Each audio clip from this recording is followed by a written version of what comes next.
अस्सलामुअलैकुम, everyday news के साथ में हूं उमर सत्ती। चलते हैं हेडलाइंस की तरफ। जिला तूरघर से शांगला जाने वाली 4 व्हील गाड़ी जटकोल के मुकाम पर तंग और खस्ता हाल रोड के बाइस हादसे का शिकार हो गई, जिसके नतीजे में एक शख्स जाँ बहक जबकि 2 अफराद शदीद जख्मी हालत में अस्पताल मुंतकिल कर दिए गए।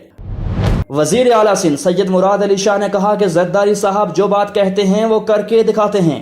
उन्होंने कहा कि मेरा ख्याल नहीं कि जरदारी साहब सेनेट के चेयरमैन बनेंगे, वो सदर पाकिस्तान भी रह चुके हैं और जरदारी साहब जिसे चाहें इसे सेनेट चेयरमैन बना सकते हैं। इस वक्त मौजूदा चेयरमैन सादिक संजरानी को भी जरदारी साहब ने ही चेयरमैन बनवाया था।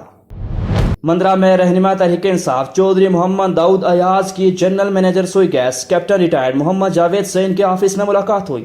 मुलाकात में यूनियन काउंसिल मंदरा और गिरदनवाह के देहात में जारी महकमा सुई गैस के तरक्याती मनसूबों पर तफसीली गुफ्तगू हुई। मंदरा के नवाही इलाकों जिनमें मोहड़ा, गोरियां, जंगी नड़ाली और डोककिया में महकमा सुई गैस की तरफ से गैस की फराहमी की मंजूरी दे दी गई, जिस पर अहलियान हल्का में खुशी की लहर दौड़ गई, जिस पर चौधरी मोहम्मद दाऊद अयाज को जबरदस्त अल्फाज में खराज तहसीन पेश किया गया।